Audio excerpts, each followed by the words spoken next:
ನಮ್ಮನ್ನ ಇದುವರೆಗೂ ಸಾಕಿದ್ದಾರೆ.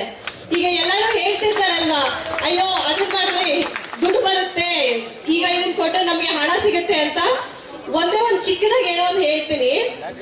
ಇವಾಗ ನಿಮ್ಮ ಮನೆತನನ ಏನೇನ್ ಗುರುತಿಸ್ತಿದಾರಲ್ಲ ಎಲ್ಲಾರು ಸುತ್ತಮುತ್ತ ಹಳ್ಳಿನಲ್ಲಿ, ಇನ್ನೊಂದ್ 2 ವರ್ಷ ಆದ್ಮೇಲೆ ಅಯ್ಯೋ ಅದ್ಯಾರೋ IT ಕೆಲ್ಸದಾಗ ಕೆಲಸ ಮಾಡ್ತಿದ್ನಲ್ಲ ಅವ್ರ ಮಗನ ನೀನು ಅಂತ ಕೇಳ್ತಾರೆ. ಅದು ಬೇಕಾ? ಇಲ್ಲಾಂದ್ರೆ ಓ ಇಲ್ಲಪ್ಪ ಈಗ ನಾನೇ ಹೆಮ್ಮೆಯಿಂದ ಹೇಳ್ತಿಲ್ವಾ ನಾರಾಯಣಪ್ಪನ ವಂಶಸ್ಥರು ನಾನು ಅಂತ, ಇದು ಬೇಕಾ? ನೀವ್ ಆಯ್ಕೆ ಮಾಡ್ಕೋಬೇಕು.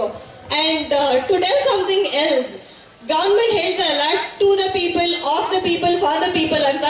Mister doctor DK Shivakumar sir, ಕೇಳಿಸ್ಕೊತಿದ್ರೆ please do listen up. Ecosystem ಅಂತ ಹೇಳ್ತಿದ್ದೀರಲ್ಲ, you are having a plan to develop an eco planet of planting 12 lakhs of tree ಸಿಟಿನಲ್ಲಿ.